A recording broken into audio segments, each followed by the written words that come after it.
Welcome to the sinister side, where dark stories and hidden truths come to light. Before we begin, tell us in the comments which country you're watching from and what time of day it is for you. Now, let's uncover the sinister side. Don't forget to subscribe and hit the bell so you never miss a chilling story. Virginia had always lived in a sleepy corner of the South, a place where the sprawling plantations seemed to stretch endlessly under the heavy sun. The fields of cotton were as white as snow in the summer light, and the air carried the scent of earth and toil.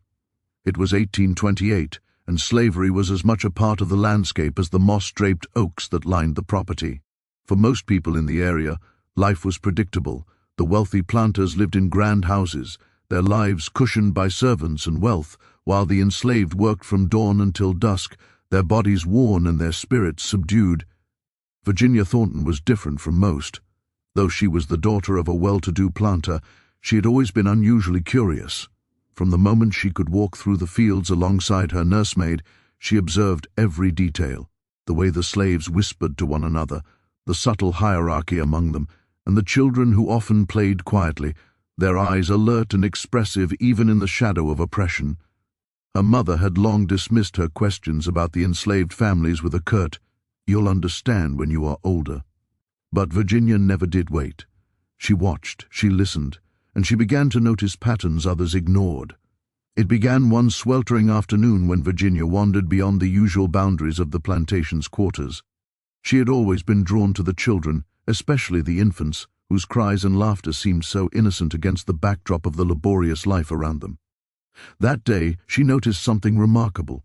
In a small cabin near the back of the property, a nursemaid was cradling a baby with striking emerald-green eyes. The child's skin was unusually fair, and golden locks of hair glinted in the sunlight. Virginia blinked, certain she must be mistaken. She had seen fair-skinned children among the enslaved before, but the combination of the vivid eyes and pale hair was unlike anything she had encountered. Her curiosity piqued. Virginia returned to the cabin repeatedly over the next few weeks, observing the infant from a discreet distance. She noticed that the baby's behavior was different too, alert, unusually calm, almost as if the child carried an intelligence that belied its age. Then, one day, another baby was born to the same family. Virginia could hardly believe her eyes when she saw the newborn. Again, the same unusual combination of emerald eyes and golden hair. A chill ran down her spine. There was a pattern here, something extraordinary that no one else seemed to notice. Word traveled slowly on the plantation, and Virginia realized she needed to investigate carefully.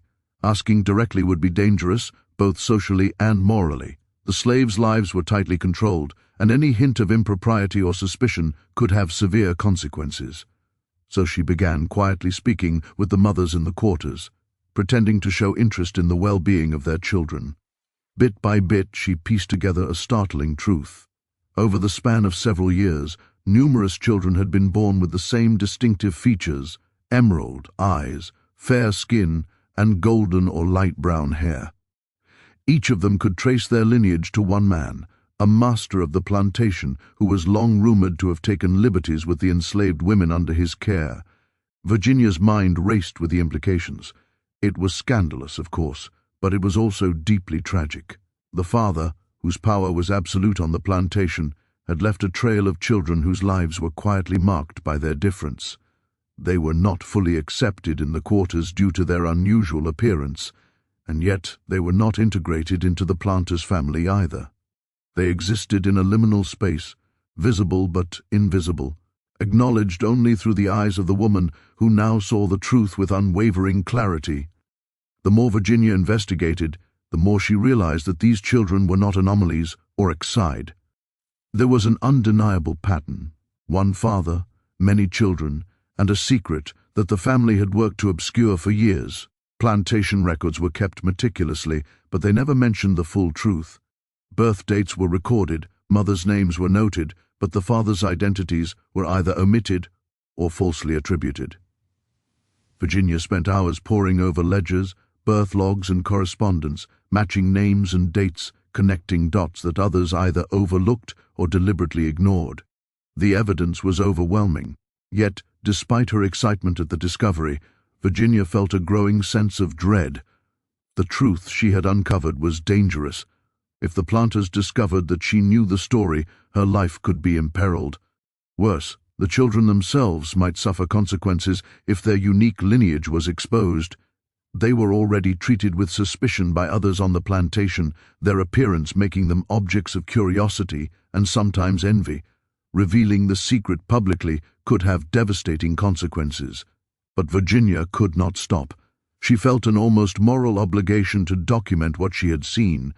She began keeping a journal in secret, meticulously recording the features of each child, the circumstances of their birth, and any hints of their father's involvement. She also noted how the children grew, how they were treated by the other enslaved people, and how they interacted with the household. Some were timid, withdrawn, perhaps sensing the difference in themselves, while others were bold and bright, their intelligence shining despite the harsh conditions surrounding them. Her journal soon became a carefully crafted narrative, blending observation with empathy. She described the infants in loving detail, the way one child's golden hair caught the sunlight, the intensity of another's emerald gaze, the surprising musicality of their laughter. She wrote about the sorrow she witnessed, the longing in their eyes, and the subtle ways in which they tried to assert their identity despite the limitations imposed by the plantation system. Through her writings, the children became real in a way they might not have been otherwise. She gave them names in her journal, not the names assigned to them officially, but ones that captured their spirit and individuality. As she documented the pattern, Virginia also noted the reactions of the women who had borne these children. There was a mixture of resignation and quiet defiance, a complex tapestry of emotions that spoke to the resilience of those enslaved under the planters' authority. The mothers were protective, wary of anyone who might exploit or judge their children. Yet, there was also a sense of pride that their offspring possessed something remarkable, something that marked them apart in a world designed to erase their humanity. Virginia's empathy grew with each encounter. She understood that these women were navigating impossible circumstances, and that the legacy of the father's actions was both a curse and, in some ways, a testament to their endurance. One evening, Virginia made a discovery that shook her to her core. She had been observing the eldest of these children, a boy named Samuel, in her journal, who was now about 7 years old. Samuel had a natural curiosity that mirrored her own. He was always asking questions, examining objects with intense scrutiny, and showing a precocious understanding of the world around him. Virginia realized that Samuel and his siblings were not just remarkable in appearance, they were gifted in mind and spirit as well. Their intelligence, combined with their unique physical traits, made them almost otherworldly in the eyes of those who had grown accustomed to ordinary patterns on the plantation. Her fascination deepened, but so did her concern. The planters were unlikely to view these traits with admiration. There was a rigid social hierarchy, and deviation from the norm was often met with suspicion, fear, or outrage. Cruelty. Virginia feared that the children would be punished or exploited if their uniqueness was revealed. She also worried about the psychological burden they carried, the knowledge, even implicit, that their existence was the product of exploitation. Her compassion compelled her to act, but she was still a child herself, and the options were limited. In time, Virginia developed a quiet routine. She visited the quarters each day, spending hours observing, talking, and occasionally playing with the children under the pretext of leisure. She brought small gifts, a carved wooden toy for one, a piece of fruit for another, always mindful of how these gestures might be perceived. She began to teach them letters and numbers, rudimentary skills that were forbidden for the enslaved to learn. Slowly, she nurtured a secret world of learning and understanding, a safe space where the children could be themselves, even if only for brief moments. Yet, even as she cultivated this hidden sanctuary, Virginia knew that the truth of their lineage could not remain hidden forever. The father's reputation was such that gossip was inevitable. She overheard whispers in the household, hushed remarks that hinted at suspicion or knowledge among the servants. Each whisper heightened the urgency to protect the children, to shield them from the consequences of a truth that society would never accept. The more she learned, the more she realized the precariousness of their situation. Despite the danger, Virginia's curiosity and compassion would not allow her to turn away. She became a careful chronicler of history, even as it unfolded around her. Every new child born with emerald eyes and golden hair was meticulously documented in her secret journal. She recorded their births, their features, their growth, and the subtle signs of intelligence and character that set them apart. Each entry was a testament to her determination to see the humanity in those whom society sought to dehumanize, and a silent rebellion against the injustice that defined her world. In the end, Virginia understood that she was bearing witness to something extraordinary, a lineage that defied the expectations of the society in which it existed, and a series of lives shaped by both oppression and remarkable resilience. The emerald eyes and golden hair were symbols, she realized, not just of a hidden father, but of the enduring spirit of the children and their mothers.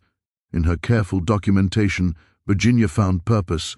She was recording a truth that might otherwise be lost, preserving the memory of those whose lives were marked by both suffering and brilliance.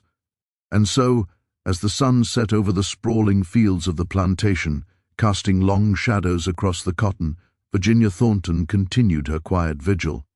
She watched, she listened, and she wrote, determined that the children with emerald eyes and golden hair, children of one father whose actions had left an indelible mark, would not be forgotten.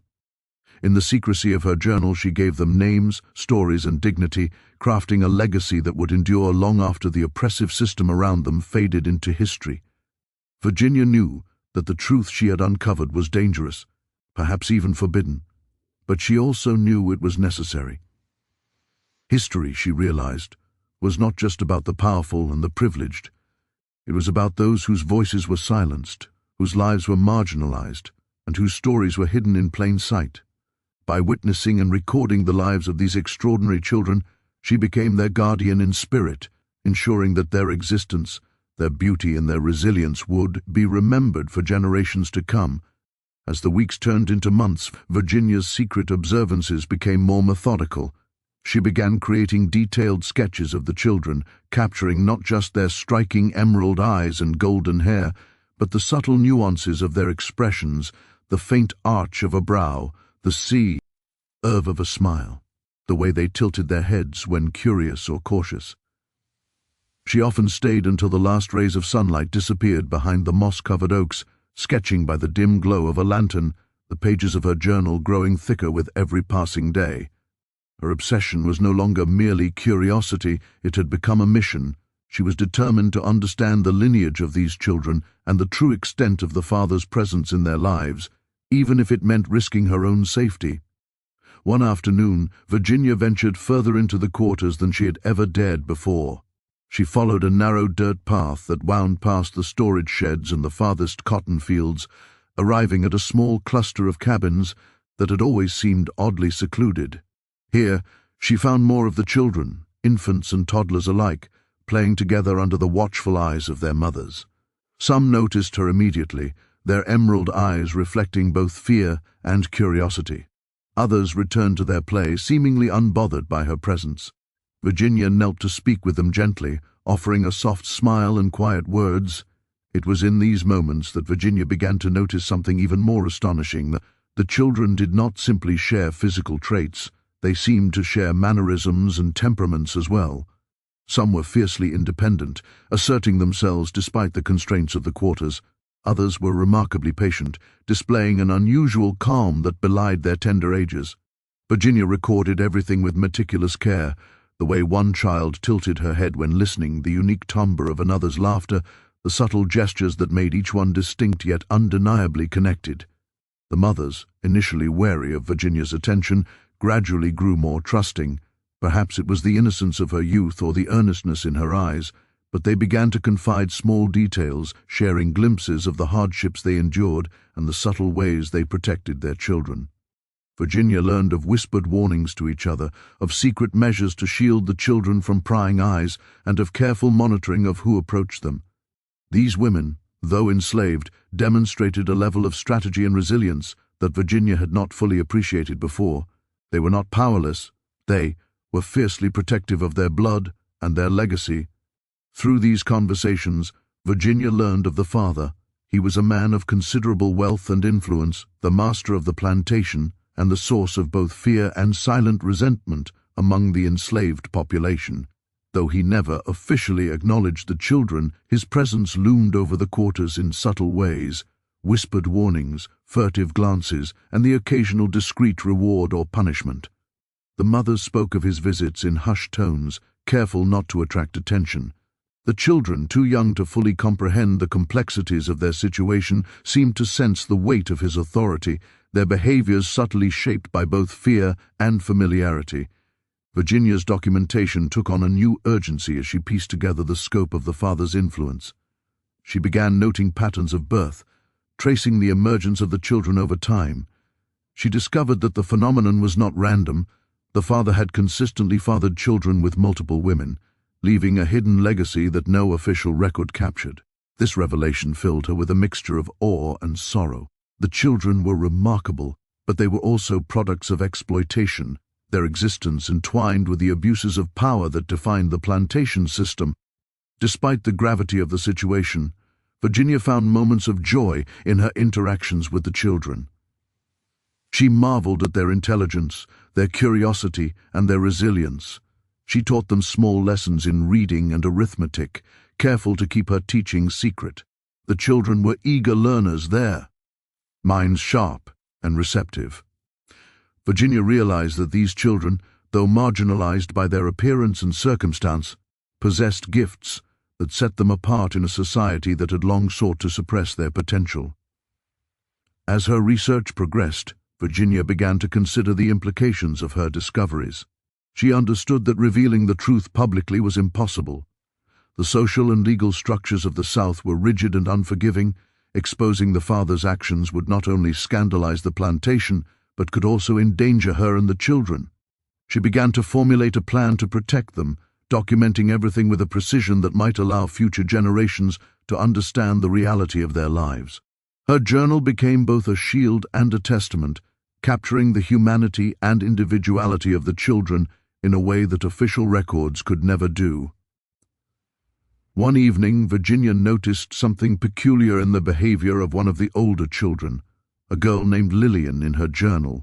Lillian had always been cautious, observing the world with wide, emerald eyes that seemed to see far more than she should. That night, Lillian was particularly restless, pacing the cabin as if anticipating an unseen event. Virginia approached quietly, kneeling beside her and placing a gentle hand on her shoulder. Lillian looked up, her eyes wide with a mixture of fear and excitement. In a trembling voice, she whispered about a secret meeting of the mothers, a gathering where they discussed ways to protect their children from the father's scrutiny. Virginia listened intently, absorbing every word. The meeting, as Virginia would later document, revealed a complex network of resistance and protection. The mothers had developed signals to communicate with each other, coded gestures and phrases that allowed them to coordinate without attracting attention. They shared knowledge of the father's movements, rotated caregiving responsibilities to minimize risk, and employed subtle methods to disguise the children's distinctive features when necessary. Virginia was struck by the ingenuity and courage of these women. They were navigating impossible circumstances with intelligence and bravery, ensuring the survival and well-being of their children against overwhelming odds. As Virginia continued her observations, she noticed another remarkable pattern. The children often displayed abilities and interests that mirrored traits of their father, despite never having known him directly. Some showed a natural aptitude for leadership, others for strategy or observation. There was a subtle intelligence that set them apart from their peers, a combination of innate curiosity and inherited traits that manifested in ways both extraordinary and sometimes troubling. Virginia recorded these observations meticulously, aware that they were part of the hidden legacy of the father's influence. The realization weighed heavily on her. The children's gifts were undeniable, yet they were inseparable from the circumstances of their birth.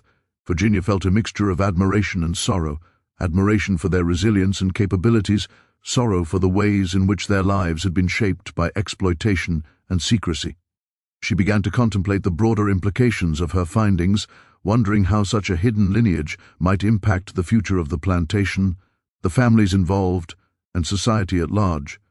Virginia also became increasingly aware of the social dynamics among the children themselves. The siblings, though connected by their shared features and lineage, often interacted in complex ways. Some were protective of one another, forming tight bonds that reflected both familial loyalty and shared experience. Others displayed rivalry or jealousy, subtle expressions of the tension inherent in a world where appearance and ability could determine status and treatment. Virginia observed these interactions with fascination, recording the details with the precision of a naturalist cataloging an extraordinary species. In her journal, Virginia noted not just the physical traits of the children, but the emotional and psychological landscapes they inhabited. She described the fear and curiosity that often coexisted, the moments of joy and play that punctuated their daily lives, and the quiet resilience that allowed them to navigate a world that was often unkind. Her entries became increasingly detailed, blending observation with empathy, creating a rich tapestry that captured both the external and internal realities of these remarkable children. One particularly striking discovery came when Virginia noticed that some of the younger children seemed to anticipate events or understand situations beyond their years. A boy named Thomas in her journal demonstrated an uncanny ability to read the moods and intentions of the adults around him, reacting with a combination of caution and cleverness that suggested both intelligence and inherited instinct. Virginia was both amazed and unsettled by this realization. The children's gifts were undeniable, but they were inextricably linked to the secrets and shadows of the plantation. As the year progressed, Virginia found herself increasingly invested in the lives of these children. She began creating detailed genealogical charts, mapping relationships, birth dates, and the subtle connections that linked the siblings. Each entry was carefully cross-referenced, ensuring accuracy and preserving the integrity of the information. Her work became both a personal obsession and a moral imperative. She understood that documenting these lives was an act of preservation, a way to honor the humanity and individuality of children who might otherwise be reduced to statistics or erased from memory. Despite the dangers, Virginia's determination never wavered. She continued to observe, to record, and to protect, often venturing into the quarters under the cover of early morning light or the fading glow of dusk. She learned to read the signs of the father's presence, anticipating his movements and helping the mothers shield their children from scrutiny. Each success reinforced her sense of purpose, and each narrow escape deepened her understanding of the precariousness of their lives. By the end of the second year, Virginia had amassed a substantial collection of journals, sketches, and observations. The children with emerald eyes and golden hair were no longer merely curiosities, they were living embodiments of a hidden history, a secret lineage that defied the conventions and constraints of the society around them.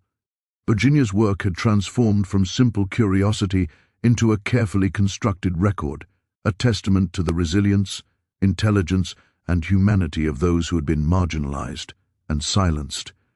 Yet, even as she documented and protected them, Virginia understood that the challenges were far from over. The father's influence remained pervasive, and the social structures of the plantation continued to impose limitations and dangers.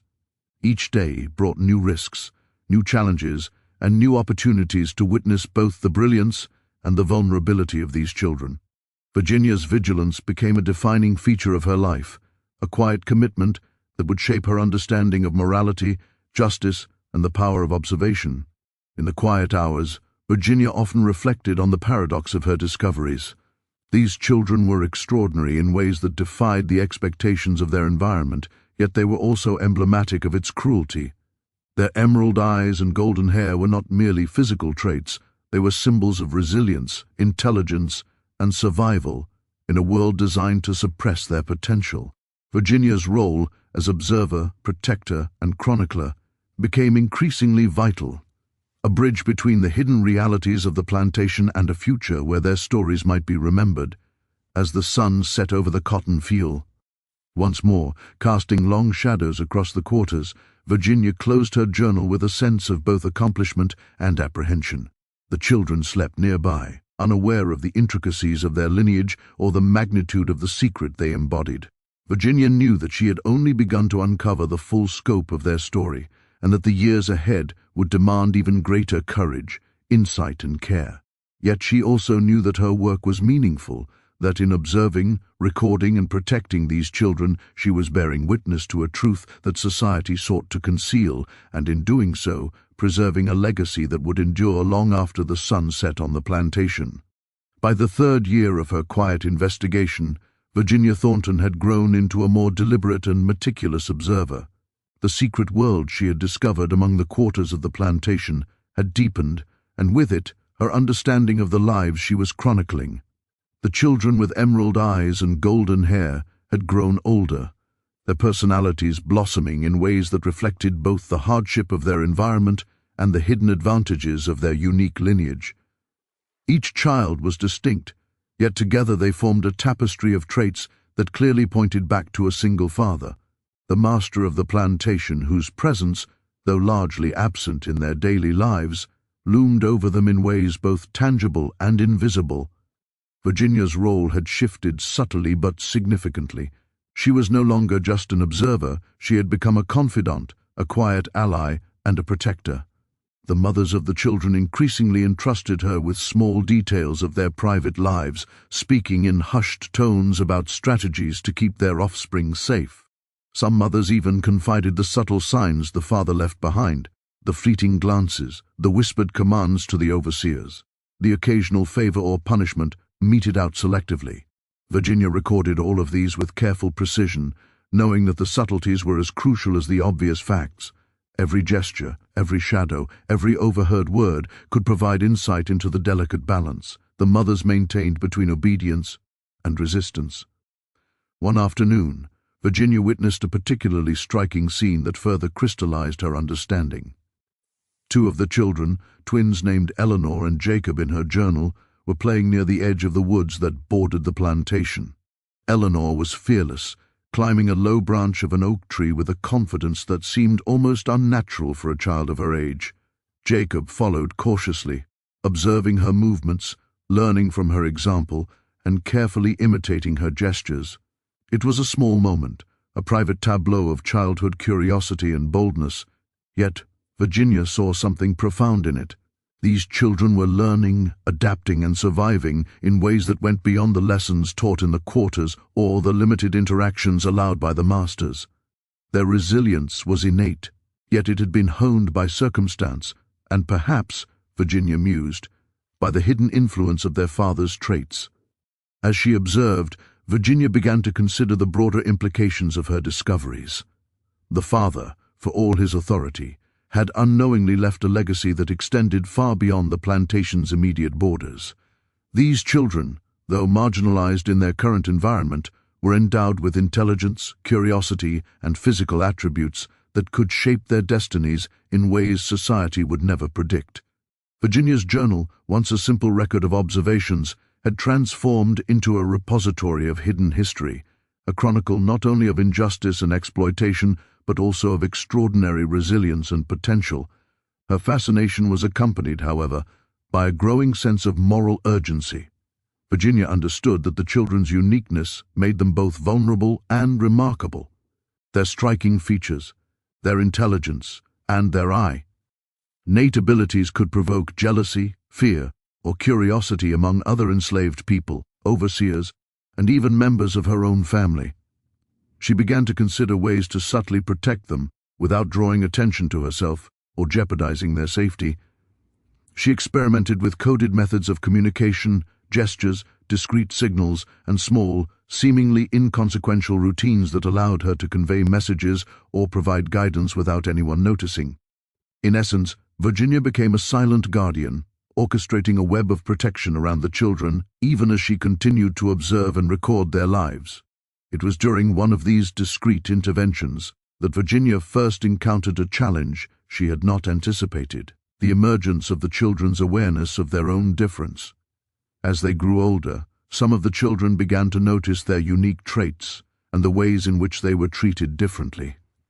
A girl named Lillian, whose emerald eyes seemed to pierce through the very air around her, expressed curiosity about why her hair was lighter than that of the other children.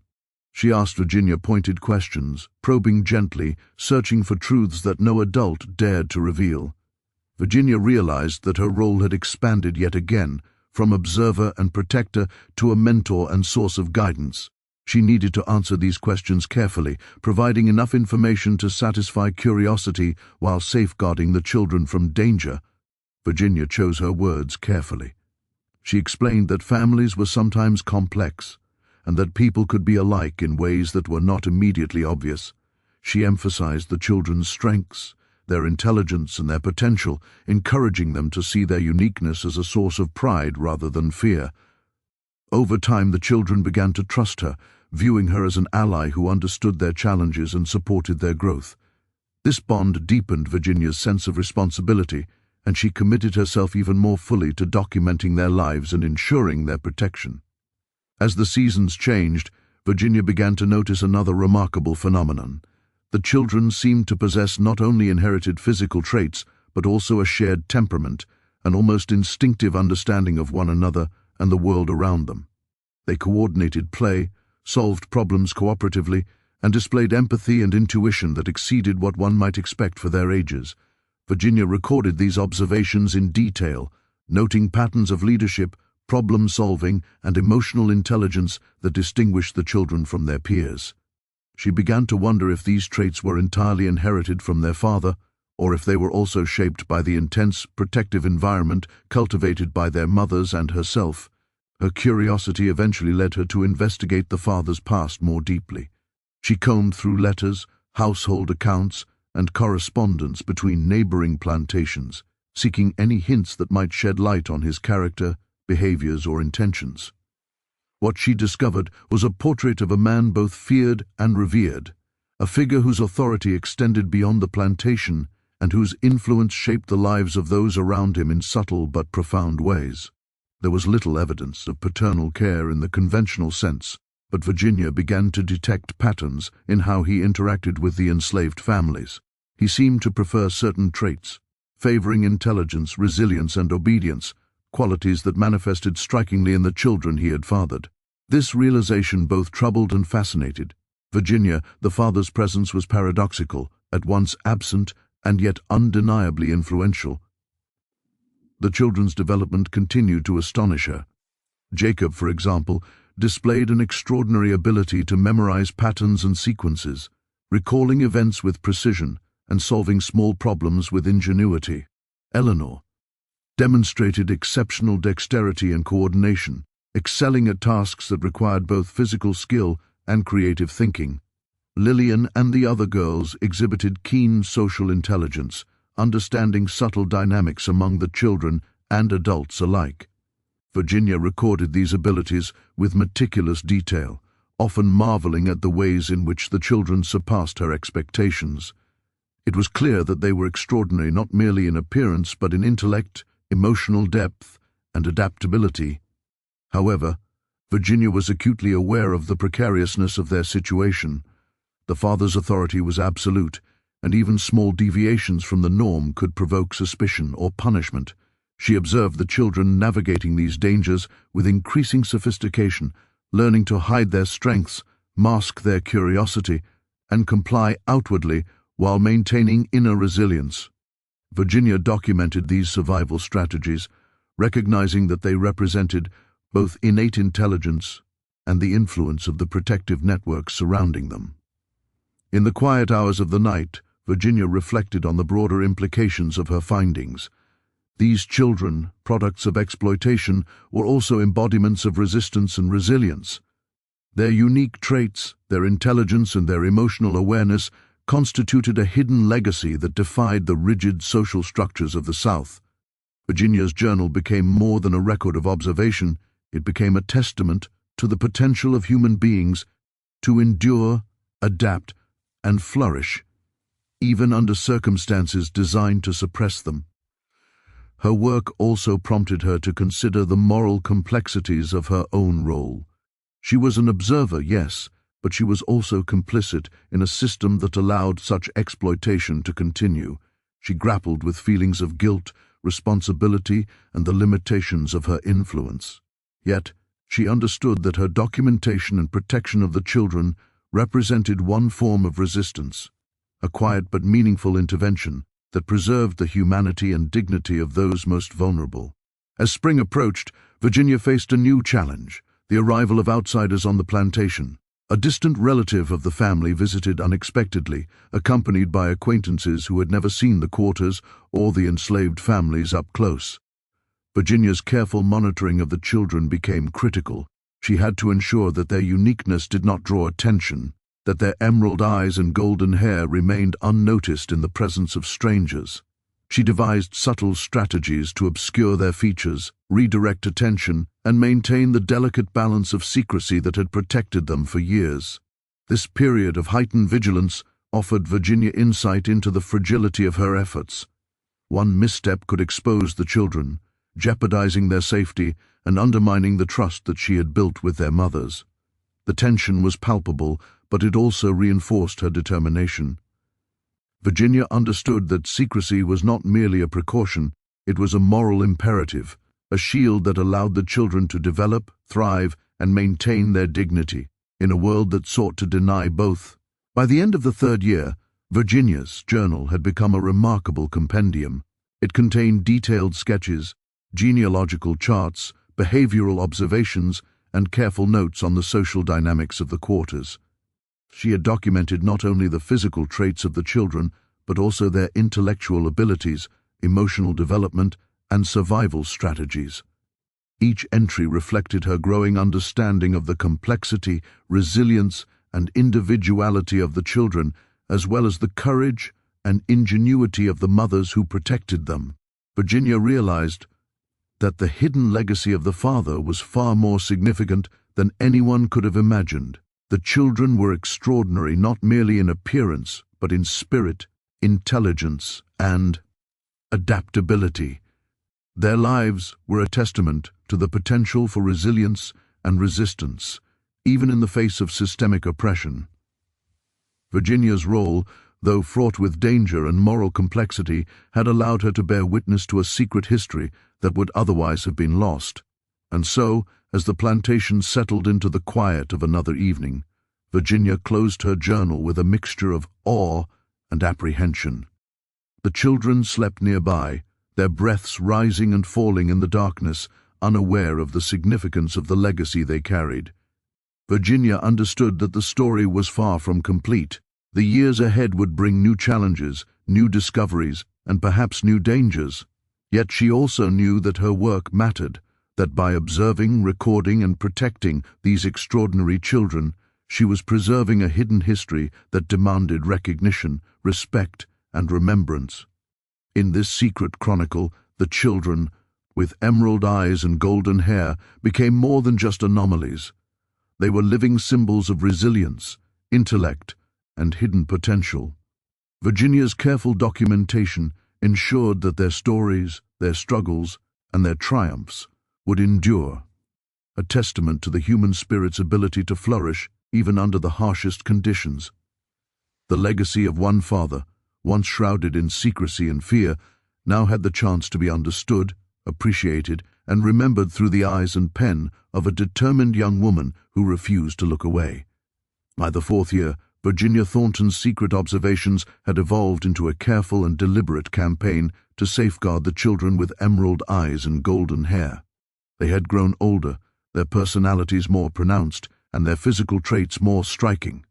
The emerald eyes were no longer simply unusual. They were mesmerizing, gleaming in the sunlight with an intensity that seemed to see through the world.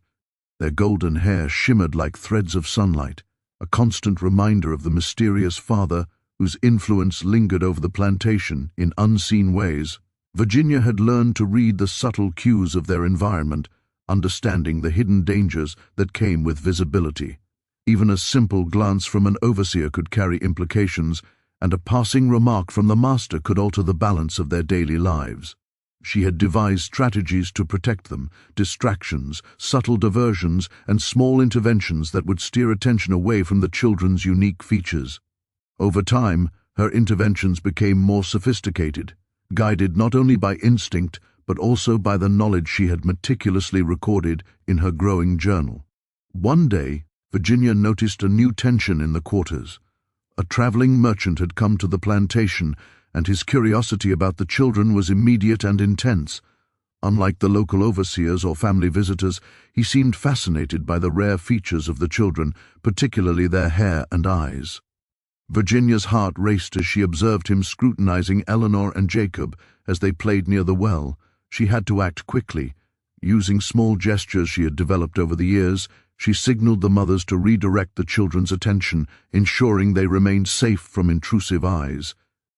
The episode served as a stark reminder to Virginia of the fragility of her efforts. Despite her vigilance, the children's uniqueness made them inherently visible. Any prolonged exposure to outsiders could provoke suspicion, admiration, or even envy, emotions that could lead to unpredictable consequences.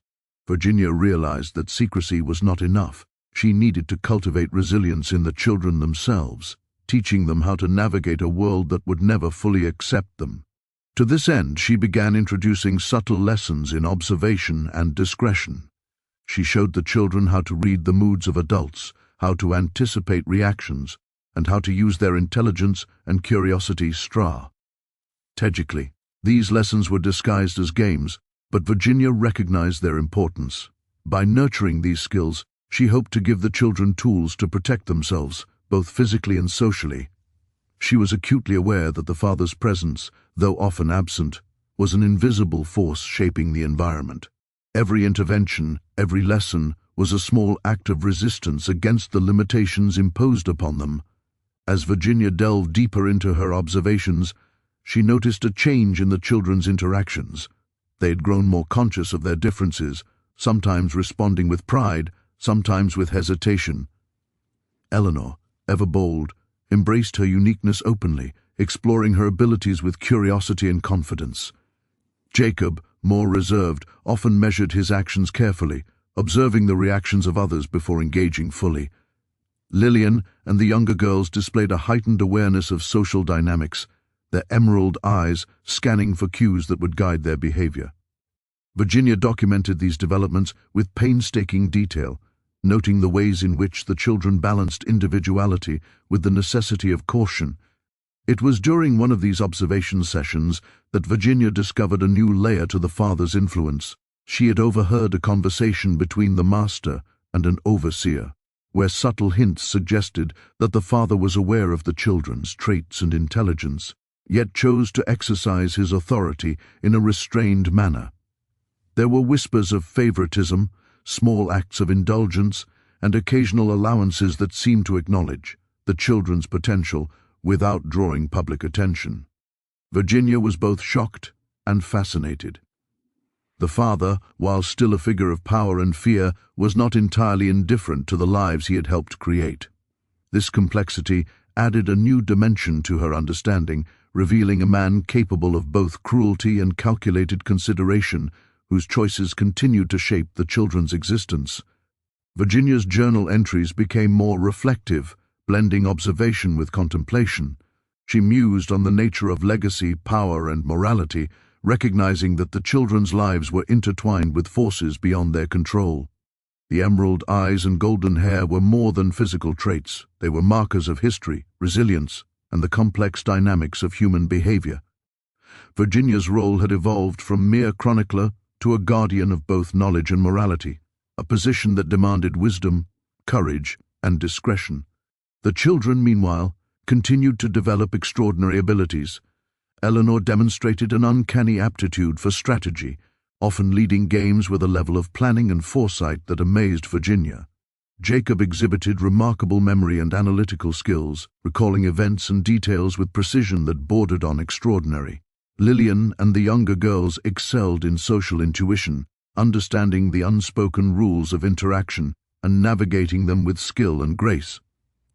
Virginia was continually struck by the depth and breadth of their talents, noting how their environment, lineage, and early experiences had converged to produce a generation of children whose potential far exceeded that of their peers. Yet, the beauty and brilliance of these children came with increasing challenges. Their uniqueness drew attention, and even the most subtle deviations from the expected norms of the quarters could spark suspicion. Virginia observed the delicate balancing act the mothers performed daily, shielding their children while teaching them to adapt, to blend in when necessary, and to assert themselves when safe. These strategies required coordination, trust, and constant vigilance. Virginia's presence provided an additional layer of protection, but she was acutely aware that the children's safety depended on more than her efforts alone. It relied on the collective ingenuity and resilience of everyone in the quarters. One particularly tense episode occurred when a visiting relative of the master commented on the unusual features of the children. The remark, casual though it was, sent a ripple of anxiety through the quarters. Virginia quickly assessed the situation, signaling the mothers to redirect attention and guiding the children into a game that would divert the visitors' focus.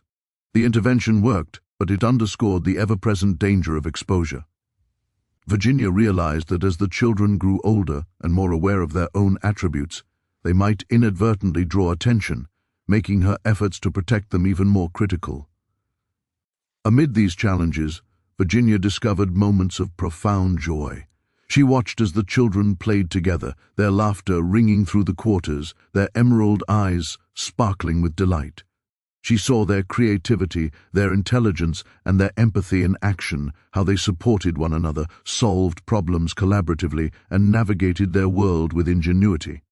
These moments reinforced her sense of purpose and deepened her emotional connection to the children. She documented each instance meticulously, capturing not only the events themselves, but the subtle emotions and interactions that revealed the depth of their character. Virginia also began to reflect on the broader social implications of her discoveries. The father's legacy, while hidden, represented a challenge to the rigid hierarchies of the plantation. These children embodied traits and abilities that defied societal expectations, suggesting that intelligence, resilience, and individuality could emerge even in environments designed to suppress them. Virginia contemplated the ways in which their lives might influence future generations, imagining a world where such hidden legacies could reshape perceptions and challenge entrenched power structures. As the fourth year progressed, Virginia faced a new dimension of risk, the growing awareness of the children themselves. Eleanor, Jacob, and the others began to ask more direct questions about their origins, about why they were different, and about the man whose traits they seemed to share. Virginia approached these conversations with care, providing guidance and encouragement without revealing details that could endanger them. She emphasized their strengths, their intelligence, and their resilience, framing their uniqueness as a source of pride and potential rather than danger. These conversations deepened the bond between Virginia and the children, transforming her role once again. She was no longer just an observer or protector, she was a mentor, a source of understanding, and a trusted confidant. The children looked to her for guidance, reassurance, and insight, and Virginia felt the weight of responsibility keenly. Every word, gesture, and lesson carried significance, shaping their understanding of themselves and the world around them. Virginia's journal entries reflected this evolving role. She wrote not only of the children's physical and intellectual traits, but also of their emotional development, social interactions, and emerging self-awareness.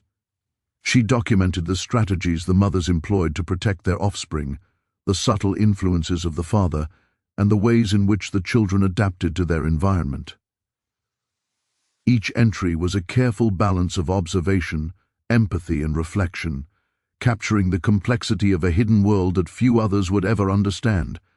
As the year drew to a close, Virginia recognized that her work had reached a critical point. The children were growing more independent, more aware, and more capable of asserting themselves. Their uniqueness, once a secret confined to the quarters, was increasingly visible to anyone who chose to look closely. Virginia's vigilance remained essential, but she also began to prepare for a future in which the children might navigate the world without her constant guidance. She considered how to equip them with knowledge, skills, and strategies that would allow them to thrive while maintaining safety and dignity. In the quiet moments of reflection, Virginia pondered the extraordinary convergence of factors that had produced these children: the father's influence, the mother's ingenuity, the protective network within the quarters, and her own intervention had combined to create a hidden legacy of resilience, intelligence, and potential. The emerald eyes and golden hair were symbols, yes, but they also represented something deeper, the capacity of human beings to endure, adapt, and flourish even under circumstances designed to suppress them. And so, as another sun set over the cotton fields, casting long shadows across the quarters, Virginia closed her journal with a sense of both accomplishment and apprehension. The children slept nearby, their breaths rising and falling in the dim light, unaware of the full scope of the legacy they carried. Virginia knew that the story was far from complete. Challenges lay ahead, dangers lurked in the periphery, and the complexities of their existence would continue to unfold. Yet she also knew that her efforts had mattered, that by observing, documenting, and guiding these extraordinary children, she had preserved a hidden history that demanded recognition, respect, and remembrance. In the secrecy of her journal and the quiet vigilance of her daily life, Virginia Thornton had become the guardian of a lineage unlike any other, a custodian of children whose emerald eyes and golden hair told a story of power, resilience, and human potential. And she understood that as long as she remained vigilant, their story, hidden, remarkable, and profoundly human, would endure, illuminating the complexities of a world in which beauty, intelligence, and courage often went unrecognized. By the 5th year, the children with emerald eyes and golden hair were no longer infants. They were growing into complex, intelligent beings, each with their own personality and presence. Virginia Thornton's role had shifted further from observer and protector to a near-parental figure, trusted implicitly by the mothers and increasingly looked to by the children themselves.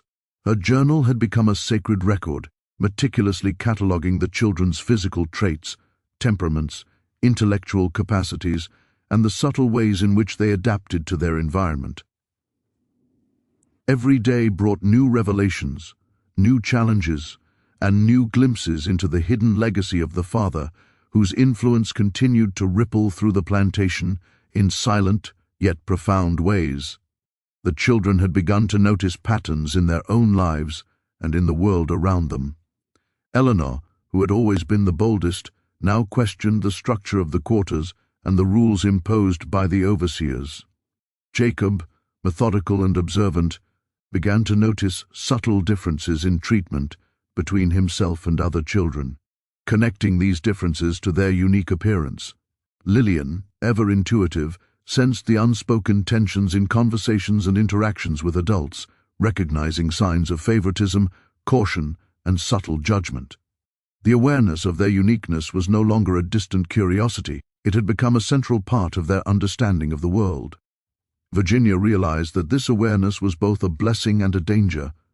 While the children's intelligence and intuition gave them advantages in navigating their environment, it also made them more visible to those who might exploit or punish them. One afternoon, she observed Eleanor speaking confidently to an overseer, using logic and reason to persuade him to allow a small act of independence in the yard. While Eleanor's reasoning was impressive, Virginia noted the risk. The overseer's response could have gone either way, and a misstep might have provoked suspicion or anger. This delicate balance underscored the precariousness of their existence and verge. Inya knew she had to guide them carefully without stifling their natural abilities. The father's influence, though largely absent in daily life, was increasingly evident in the children's traits. Eleanor's boldness, Jacob's precision, and Lillian's social acuity seemed almost inherited, a subtle imprint of a man whose power had shaped the plantation for years. Virginia marveled at the resilience and sophistication of these children, realizing that their intelligence and resourcefulness were both a product of nature and nurture. She documented these traits in exhaustive detail, noting patterns of thought, emotional responses, and social behaviors. Each entry became a testament to the complexity and potential of these extraordinary children. The mothers remained vigilant, their strategies for protection becoming more intricate. They taught the children coded signals, hidden routines, and subtle methods to avoid drawing attention. Virginia observed these lessons, participating when appropriate, and providing guidance in ways that ensured safety without interference. The network of protection was fragile yet resilient, a delicate web that relied on trust, intelligence, and coordination. Virginia marveled at the ingenuity of these women, recognizing that their efforts were essential to the children's survival and development. One day, a situation arose that tested Virginia's vigilance and the children's growing awareness. A visiting planter, a man with a reputation for curiosity and gossip, arrived unexpectedly on the plantation. His attention was immediately drawn to the children, particularly those with the striking emerald eyes and golden hair. He asked questions about their origins, their mothers, and their development, his tone both casual and probing. Virginia's heart raced as she assessed the risk. She signaled the mothers to redirect the children's focus and intervened subtly, guiding the conversation and providing plausible explanations for any observations that might seem unusual. The incident highlighted the increasing challenges of secrecy. As the children grew older, their independence and awareness made it harder to shield them entirely from prying eyes. Virginia realized that she needed to equip them with skills not only to survive, but to understand and navigate their world. She began introducing lessons in discretion, emotional intelligence, and subtle observation, teaching the children how to assess situations and respond appropriately. These lessons were disguised as games, puzzles, and stories, allowing the children to develop critical skills without raising suspicion. Virginia also noted the children's emotional development with keen interest. Eleanor displayed moments of frustration and defiance, testing boundaries and asserting her identity. Jacob experienced periods of self-doubt, questioning his place among the other children and the expectations imposed upon him. Lillian and the younger girls navigated complex social dynamics, balancing curiosity, caution, and empathy in ways that reflected both intelligence and adaptability. Virginia's journal captured these moments in detail, noting the interplay of personality, circumstance, and inherited traits. She recognized that understanding the emotional landscape of the children was as crucial as documenting their physical and intellectual development. The father's hidden legacy continued to manifest in subtle ways. Virginia observed instances where the children exhibited unexpected abilities, problem-solving skills, and insights that seemed to reflect traits of a man they had never met. Eleanor demonstrated strategic thinking in organizing games, Jacob recalled details and patterns with remarkable accuracy, and Lillian displayed an uncanny ability to anticipate social reactions. These abilities, remarkable even by the standards of adults, underscored the depth of the lineage and the complex interplay of inheritance, environment, and resilience. Virginia Beck. Me increasingly reflective about the moral implications of her observations. The children's uniqueness was both a gift and a vulnerability, and their lives were shaped by forces beyond their control. The father's influence, though unacknowledged publicly, had profound consequences, leaving a trail of extraordinary children whose existence challenged the rigid social hierarchy of the plantation. Virginia's role, though fraught with risk, was one of stewardship, observation, and moral responsibility. She recognized that her efforts were not merely about documentation, but about protecting, guiding, and preserving a hidden history that might otherwise be lost. As the year progressed, the children began to explore their own abilities more fully.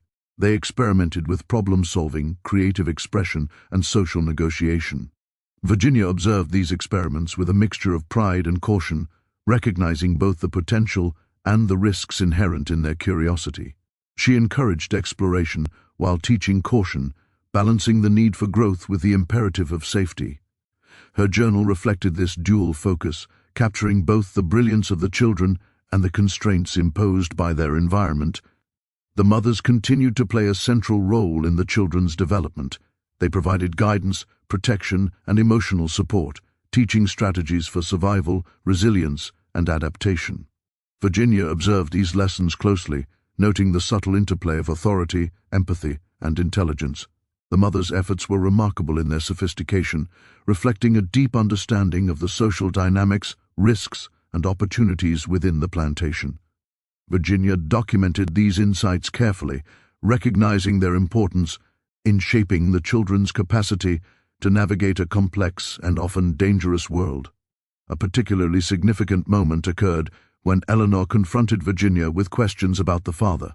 Eleanor's emerald eyes were intense, her curiosity unrelenting. She asked why her hair and eyes were different, why she seemed to share traits with siblings born to other mothers, and whether the man she had never met had a role in their lives. Virginia responded with care, emphasizing the children's strengths, intelligence, and resilience, while avoiding specifics that could expose them to risk. She framed their uniqueness as a source of potential and pride, teaching Eleanor to understand her heritage without compromising safety. This conversation marked a turning point. The children were no longer passive participants in their lives. They were becoming aware of their identities, their abilities, and the implications of their lineage. Virginia recognized the importance of guiding this awareness, balancing empowerment with discretion, and fostering resilience in ways that would allow the children to thrive despite the limitations imposed upon them. By the end of the 5th year, Virginia's journal had grown into a comprehensive record of extraordinary detail. It included genealogical charts, behavioral observations, sketches, and reflective essays on the moral and social implications of the children's lives. The journal was both a historical document and a practical guide, capturing the complexity, intelligence, and resilience of the children while providing strategies for their continued protection and development. Virginia understood that her work was far from complete. The children's growth, awareness, and independence would continue to present challenges, and the hidden legacy of the father would shape their experiences in unpredictable ways. Yet she also recognized the profound significance of her efforts. By observing, documenting, and guiding the children, she was preserving a hidden history, safeguarding extraordinary lives, and ensuring that the remarkable lineage of emerald eyes and golden hair would endure despite the constraints of their environment. In the quiet of the Ivani, Virginia often reflected on the convergence of forces that had brought her to this role. The father's influence, the ingenuity and resilience of the mothers, and her own vigilance and empathy had created a unique constellation of protection and development for the children. The emerald eyes and golden hair were more than physical traits. They were symbols of hidden potential, resilience, and the enduring capacity of human beings to adapt, survive, and flourish in the face of adversity. As the sun set over the plantation, casting long shadows across the cotton fields, Virginia closed her journal with a mixture of satisfaction and apprehension. The children slept nearby, their minds quietly processing the lessons, observations, and experiences of the day. Virginia knew that the story of their lives was ongoing, filled with challenges, discoveries, and moments of wonder. Yet she also knew that her work, her careful observation, guidance, and documentation had ensured that the hidden legacy of emerald eyes and golden hair would not be forgotten. Through her vigilance, Virginia had become the guardian of extraordinary lives, a custodian of knowledge, and a chronicler of resilience. The children's stories, marked by brilliance, vulnerability, and the hidden influence of a powerful father, were preserved in her journal with care and empathy.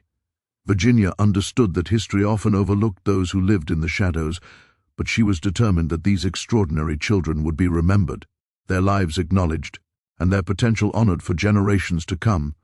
By the 6th year, the children with emerald eyes and golden hair had grown into a stage of awareness and sophistication that far surpassed what Virginia Thornton had initially imagined.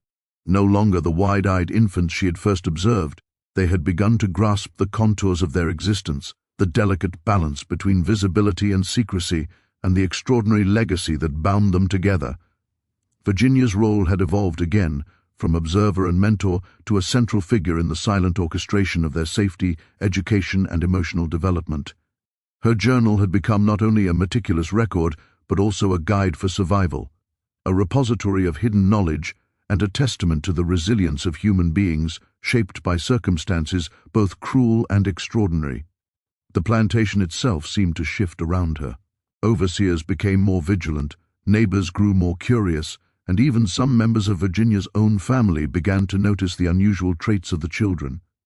Though none voiced their suspicions outright, Virginia sensed the subtle glances, the hushed comments, and the questions that lingered just beneath polite conversation.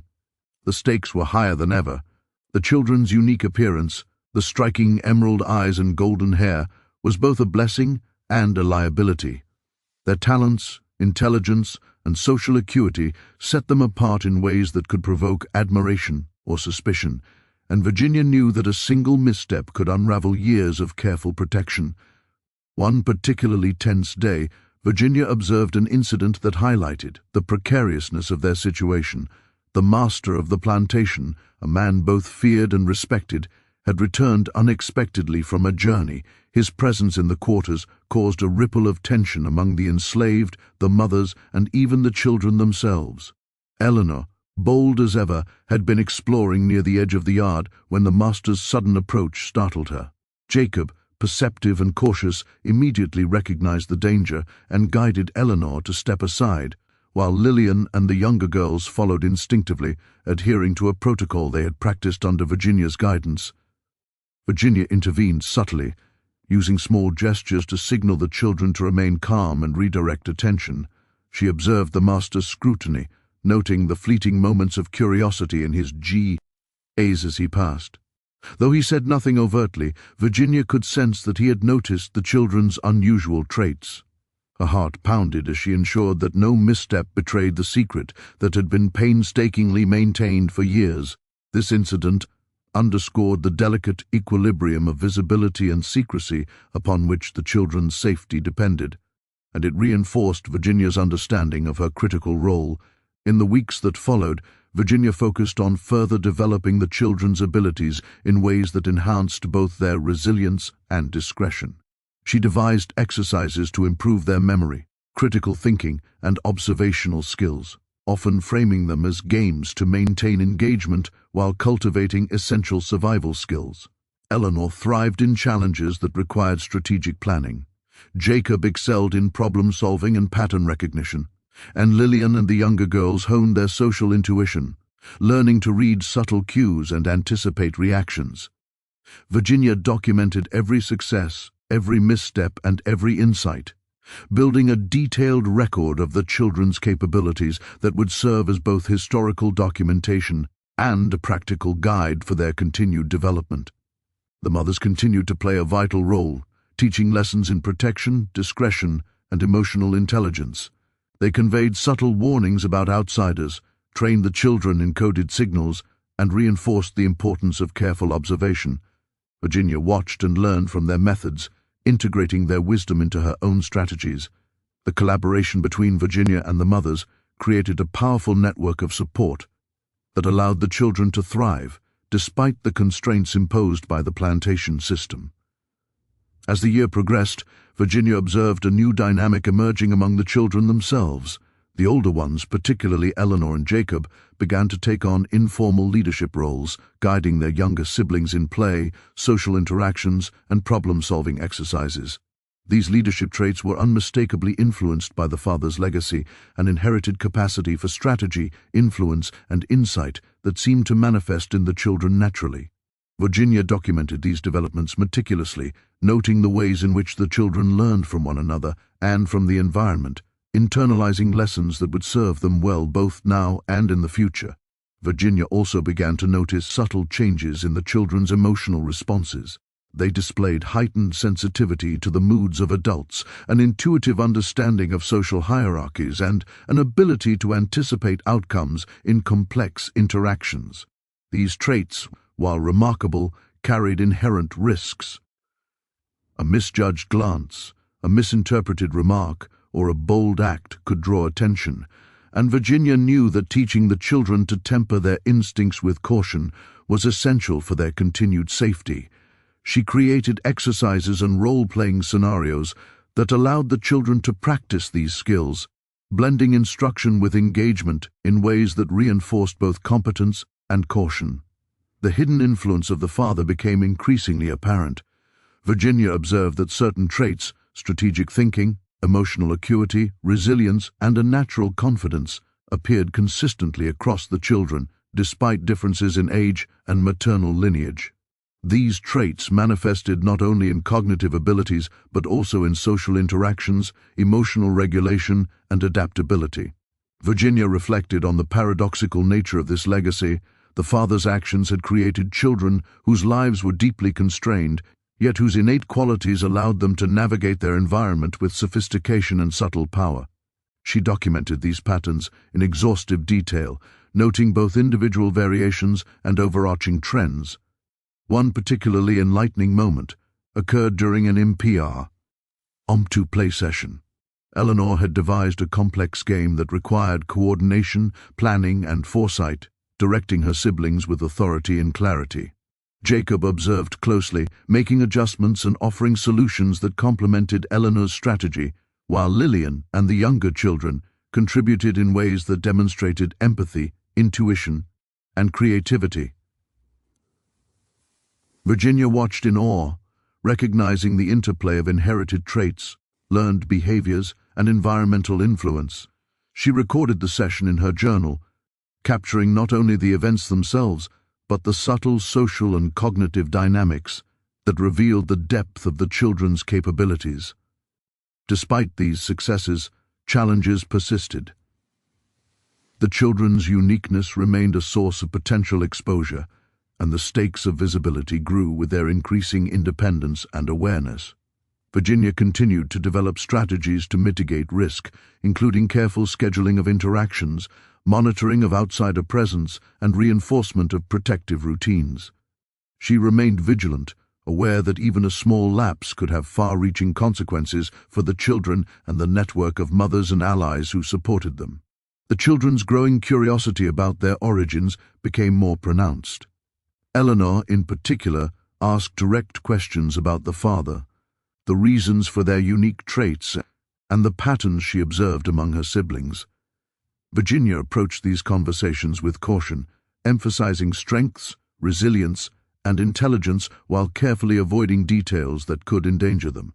She framed their uniqueness as a gift, teaching them to understand and value their abilities while remaining mindful of the social realities that constrained them. These discussions deepened the children's self-awareness and sense of identity, reinforcing both confidence and discretion. Virginia's journal reflected an evolving philosophy. She began to consider the broader implications of the father's legacy, the resilience of the children, and the ingenuity of the mothers who protected them. The children's lives were not merely shaped by genetics or environment, they were a product of complex interactions between inherited traits, social intelligence, and carefully cultivated protection. Virginia recognized that her role was both historical and moral, documenting a hidden narrative while actively shaping the development and survival of a remarkable generation. One afternoon, Virginia observed a moment of profound insight. Jacob had noticed a subtle pattern in the overseer's behavior and quietly shared his observations with Eleanor and Lillian. Together, the children formulated a plan to avoid potential exposure, using coded signals and strategic positioning to minimize risk. Virginia watched, amazed by their capacity for analysis, coordination, and foresight. She recorded the event in detail, noting both the ingenuity of the children and the subtle inheritance of traits that connected them to their father. As the 6th year drew to a close, Virginia recognized the cumulative significance of her work.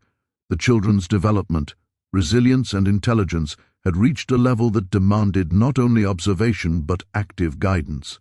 Her role as chronicler, protector, and mentor had expanded to encompass strategic oversight, moral stewardship, and emotional support. She understood that the legacy of emerald eyes and golden hair was more than a physical trait. It was a manifestation of resilience, intelligence, and adaptability that transcended the constraints of the plantation system. In the quiet hours of the evening, Virginia reflected on the convergence of forces that had shaped this hidden world. The father's influence, though largely unseen, had created extraordinary potential. The mother's ingenuity and protective strategies had safeguarded that potential. And Virginia's vigilance, guidance, and documentation had ensured that the children could thrive within their constraints. The emerald eyes and golden hair were symbols, yes, but they were also markers of resilience, intelligence, and the capacity for survival against overwhelming odds. Virginia closed her journal with a sense of both accomplishment and apprehension. The children slept nearby, their breaths rising and falling rhythmically, unaware of the full scope of the legacy they carried. Virginia understood that the story of their lives was ongoing, filled with challenges, discoveries, and moments of wonder. Yet she also knew that her meticulous efforts, Her observations, guidance, and interventions had preserved a hidden history that demanded recognition, respect, and remembrance. Through her vigilance, Virginia had become the custodian of an extraordinary lineage, a guardian of lives that combined brilliance, resilience, and vulnerability. The children's emerald eyes and golden hair were more than physical attributes. They were symbols of hidden potential, the enduring strength of human beings, and the quiet power of observation and protection. Virginia understood that as long as she remained vigilant, their story, remarkable, hidden, and profoundly human, would endure, a testament to resilience, ingenuity, and the capacity to flourish even under the harshest circumstances. By the 7th year, Virginia Thornton's world had become an intricate web of observation, protection, and mentorship. The children with emerald eyes and golden hair were no longer simply remarkable infants or precocious toddlers. They had become perceptive, intelligent, and increasingly aware of both their uniqueness and the dangers inherent in their environment. Virginia's role had grown more complex. She was a chronicler of hidden histories, a guardian against exposure, and a subtle instructor in survival, discretion, and resilience. Her journal, once a simple record of observations, had become a comprehensive testament to the lives of children who existed in the shadow of secrecy, brilliance, and extraordinary potential. The plantation itself had grown more scrutinized over time. Outsiders, relatives, visitors, and occasional officials traveled through, and Virginia learned to anticipate their movements, moods, and curiosity. Each visit presented a potential risk to the children, whose striking features, the golden hair and emerald eyes, could not easily be concealed. Virginia developed increasingly sophisticated strategies for mitigation. She coordinated with the mothers to redirect attention, created subtle distractions, and subtly guided the children to act in ways that would both protect them and allow them to maintain their autonomy and confidence. One afternoon, a particularly tense incident occurred. A wealthy relative from a neighboring plantation arrived unexpectedly, accompanied by acquaintances known for their curiosity about the lives of the enslaved. The visitor's eyes immediately fell upon the children, and Virginia's pulse quickened. Eleanor, who had always been bold, instinctively straightened, while Jacob observed the visitors, calculating the safest response.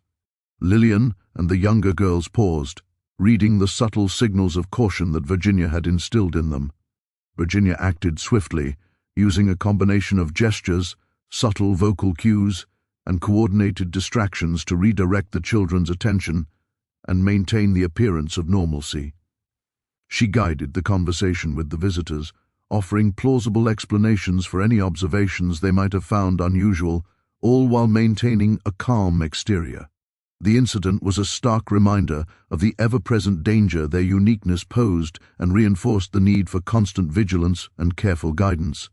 Despite the constant need for discretion, Virginia was continually struck by the extraordinary capabilities of the children. Eleanor had developed a remarkable ability to assess situations and make strategic decisions, often anticipating potential dangers before they became apparent. Jacob's analytical skills had grown sharper, allowing him to detect patterns, remember details, and solve problems with astonishing efficiency. Lillian and the younger girls exhibited extraordinary social intelligence, navigating complex interactions with both peers and adults in ways that demonstrated empathy, insight, and adaptability. Virginia documented these developments in meticulous detail, recognizing that their abilities were the living manifestation of a hidden legacy that combined both nature and nurture. The mothers continued to play a critical role in the children's development. They taught lessons in emotional intelligence, resilience, and subtle forms of resistance, often using coded signals and small routines to communicate safety instructions. Virginia observed and learned from these strategies, integrating them into her own methods and ensuring that the children were equipped with both practical skills and moral guidance.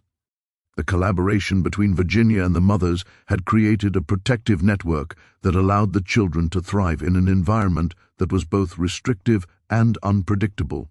As the children grew, they began to show a deeper awareness of their lineage and the influence of their father, the master whose presence was both largely absent and profoundly impactful. Eleanor, perceptive and inquisitive, asked direct questions about the patterns she observed in herself and her siblings. Jacob began to notice similarities among the children that could not be explained by chance, while Lillian expressed curiosity about the social dynamics that governed their lives. Virginia approached these conversations with caution, offering guidance and encouragement while carefully avoiding details that might compromise their safety. She emphasized their strengths, intelligence, and potential, framing their uniqueness as a source of pride rather than a liability. Virginia also began to notice the subtle ways in which the children's intelligence and emotional awareness interacted with the environment. They were capable of anticipating reactions, negotiating social interactions, and navigating complex scenarios with a level of sophistication that far exceeded their age. Eleanor, in particular, demonstrated a natural ability to lead and organize, often devising strategies that required cooperation, foresight, and adaptability. Jacob's memory and analytical skills allowed him to complement Eleanor's leadership, while Lillian and the younger girls contributed insights and solutions that demonstrated empathy and creativity. Virginia meticulously recorded these dynamics, understanding that they revealed not only inherited traits, but also the results of careful guidance and protective mentorship. However, the increasing independence and awareness of the children brought new challenges. Their curiosity and boldness occasionally led to behaviors that risked exposure.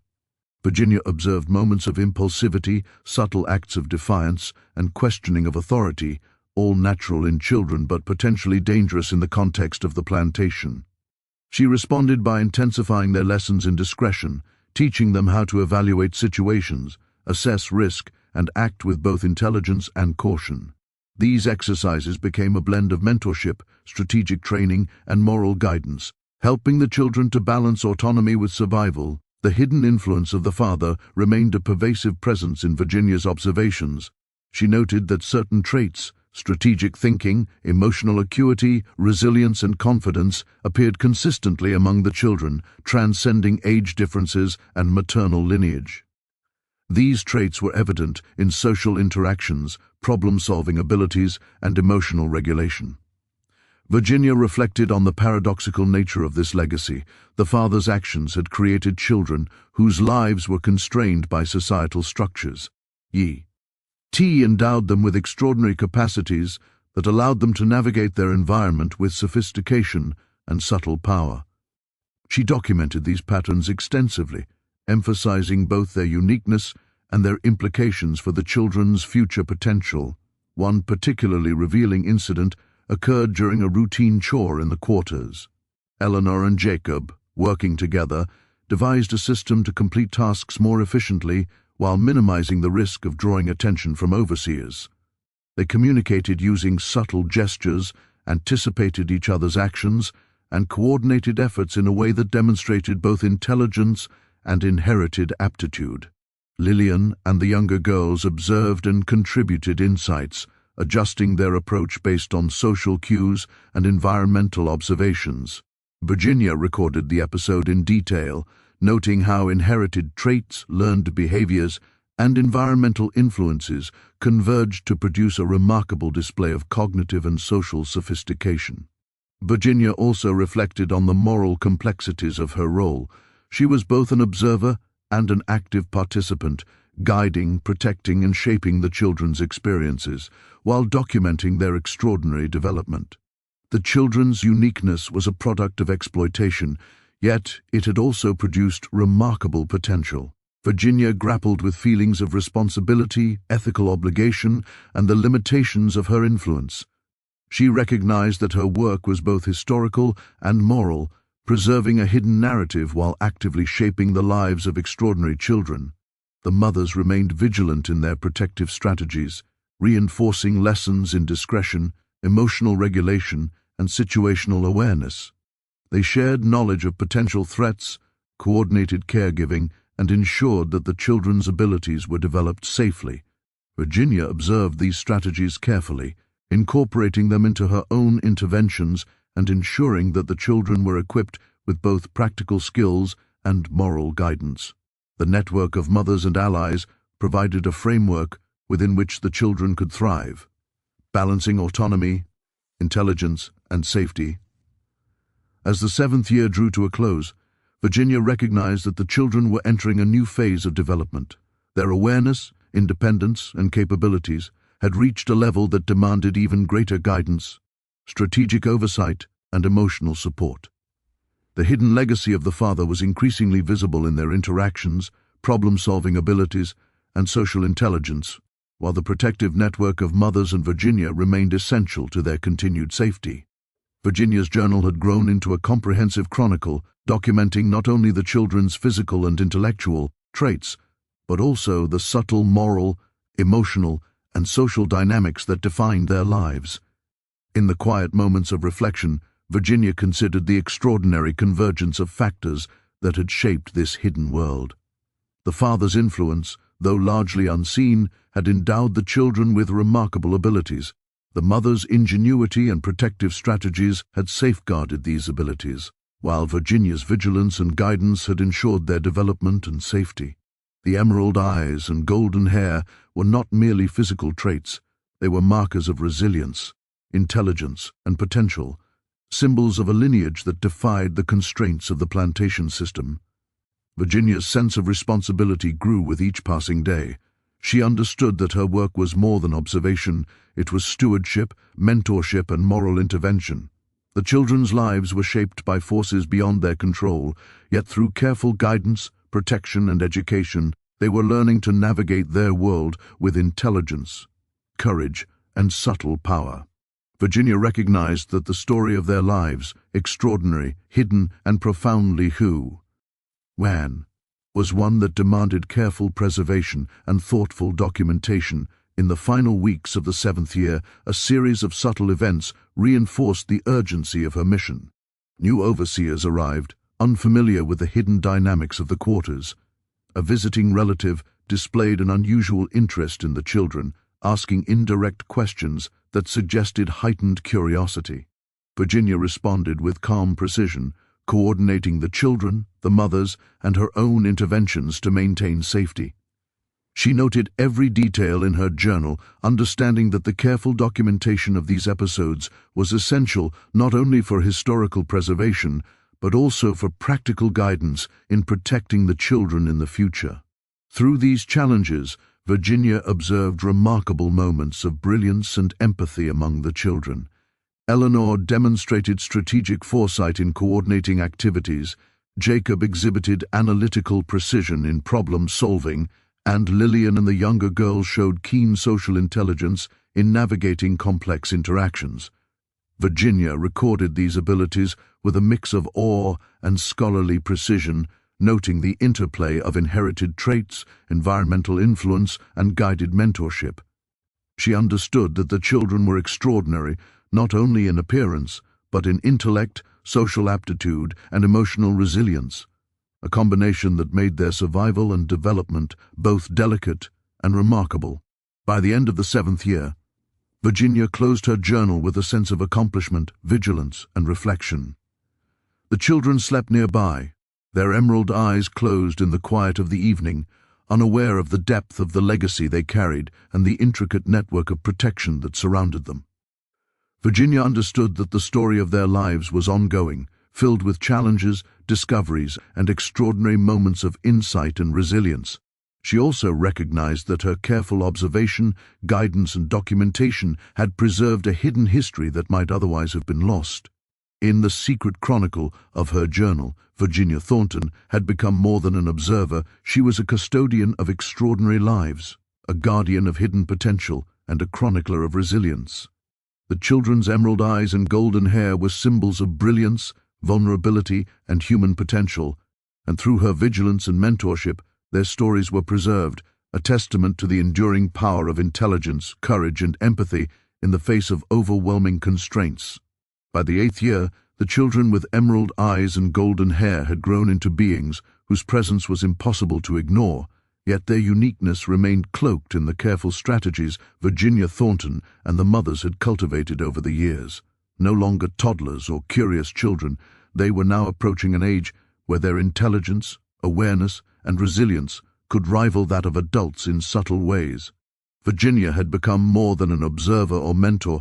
She was the silent architect of their safety, a custodian of their lineage, and a chronicler of a hidden history that had unfolded in the shadows of the plantation.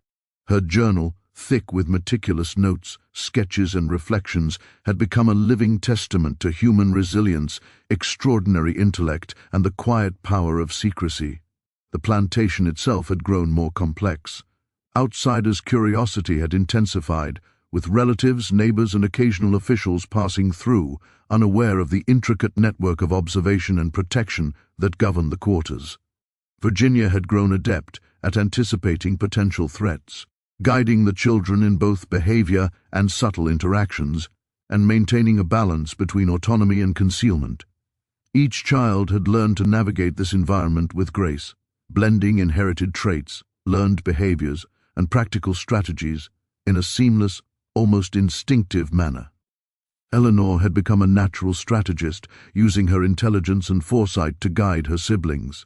Jacob's analytical skills had grown to remarkable heights, allowing him to detect patterns and solve problems with uncanny precision. Lillian and the younger girls had developed extraordinary social intuition, anticipating the moods and intentions of adults and peers alike. Virginia observed these abilities with a mixture of pride, awe, and protective caution, documenting each moment with the understanding that these records were both historical testimony and a practical guide to survival. The mothers continued to serve as the foundation of protection, reinforcing lessons in discretion, emotional intelligence, and social navigation. They taught the children to interpret subtle signals, assess risk, and respond strategically, ensuring that the children's exceptional abilities did not expose them to danger. Virginia worked alongside them, coordinating routines, monitoring the environment, and providing guidance in ways that were often invisible to others. The combination of maternal wisdom and Virginia's vigilance created a protective web around the children, allowing them to thrive in conditions designed to suppress their potential. As the children approached adolescence, their awareness of their own uniqueness deepened. Eleanor began to question the reasons for her distinct appearance, the patterns she observed among her siblings, and the silent influence of the father whose traits they all shared. Jacob observed similarities and differences with growing analytical rigor, while Lillian expressed empathy and curiosity about social dynamics that reflected both inherited and learned intelligence. Virginia approached these conversations with the care and subtlety that had become her hallmark, framing the children's uniqueness as a source of pride and potential, while carefully omitting details that might endanger them. During one particularly revealing afternoon, Virginia witnessed a moment that crystallized the extraordinary convergence of nature, nurture, and mentorship. The children had devised a complex task, combining elements of strategy, memory, and social coordination. Eleanor led the initiative with authority and foresight. Jacob offered precise calculations and analysis, and Lillian and the younger girls contributed insights that demonstrated both empathy and creativity. Virginia observed quietly, noting how the children's abilities complemented one another, revealing the hidden inheritance of the father alongside the careful guidance of their mothers and herself. She recorded every detail, understanding that this interplay of traits was the essence of the hidden legacy she had been preserving for 8 years.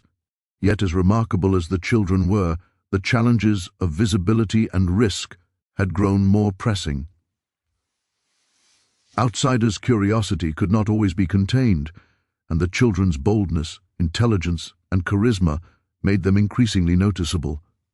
Virginia intensified her efforts to ensure that their talents were nurtured safely, teaching them strategies for subtlety, observation, and emotional regulation. She devised exercises that combined learning with play, fostering resilience and adaptability while reinforcing the necessity of discretion. The father's presence, though largely absent in daily life, remained a potent undercurrent in Virginia's observations. Traits such as strategic thinking, emotional acuity, resilience, and leadership continued to manifest in the children with remarkable consistency.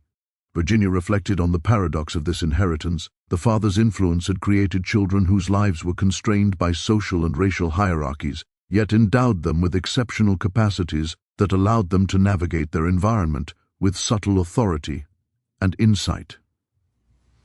She documented these patterns meticulously, emphasizing both their uniqueness and the broader implications for understanding human potential and resilience under extreme conditions. A turning point arrived when Eleanor, fully aware of her abilities, began to take a more active role in guiding the group. She implemented strategies for coordination, problem-solving, and risk assessment that reflected both inherited intelligence and lessons learned from Virginia and the mothers. Jacob provided analytical support, calculating outcomes and identifying potential challenges. Lillian and the younger girls contributed emotional insight, anticipating reactions and facilitating communication.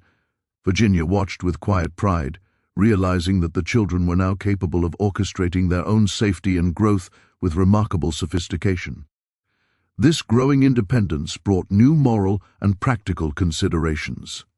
Virginia recognized that the children's abilities could not remain hidden indefinitely, and she began to contemplate future possibilities, how their intelligence, social acumen, and resilience might allow them to influence the world beyond the plantation. She considered avenues for education, subtle empowerment, and eventual freedom, always mindful of the dangers posed by exposure and societal restrictions. Her journal reflected these considerations, blending observation, guidance, and philosophical reflection on human potential and the morality of her interventions. During this period, the mother's role remained central. They taught the children subtle forms of resistance, emotional regulation, and social navigation that were critical for survival. Virginia observed these interactions carefully, reinforcing strategies, providing mentorship, and documenting the complex dynamics at play. The collaboration between Virginia and the mothers had matured into a highly effective system of protection and education, ensuring that the children's exceptional abilities could be nurtured safely and effectively. The culmination of the 8th year brought a series of events that tested every aspect of Virginia's strategy and the children's development. A visiting planter, unusually perceptive and inquisitive, spent an extended period on the plantation, observing the quarters and questioning the mothers. Eleanor, Jacob, Lillian, and the younger girls applied the skills they had learned over years of training: subtle signaling, careful observation, and strategic interaction. Virginia orchestrated interventions from behind the scenes, coordinating movements, distractions, and explanations to prevent exposure. The children navigated the situation with remarkable poise and intelligence, demonstrating the culmination of years of inheritance, mentorship, and protection. Through these challenges, Virginia witnessed the full manifestation of the father's hidden legacy. The children displayed extraordinary intelligence, social acuity, and emotional resilience, reflecting the combined effects of genetic inheritance, environmental influence, and careful guidance. Eleanor's strategic thinking, Jacob's analytical precision, and Lillian and the younger girl's social intuition allowed them to navigate complex social interactions with sophistication and subtle authority.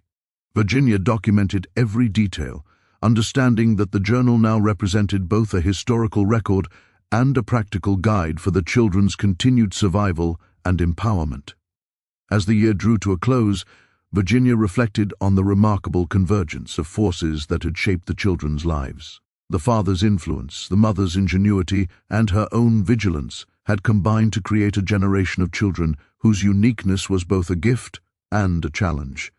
The emerald eyes and golden hair were symbols of resilience, intelligence, and potential, markers of a lineage that defied societal constraints. Virginia recognized that the children's abilities, intellectual, emotional, and social, were the living embodiment of a hidden history that demanded preservation, understanding, and respect. In the quiet of the evening, Virginia closed her journal with a mixture of satisfaction, apprehension, and awe. The children slept nearby, their emerald eyes closed, yet the depth of their inheritance and the potential of their minds were palpable even in repose. Virginia understood that their story was ongoing, filled with challenges, discoveries, and extraordinary potential. Her meticulous observation, mentorship, and protection had ensured that this hidden history, extraordinary, delicate, and profoundly human, would endure. Virginia had become more than a chronicler.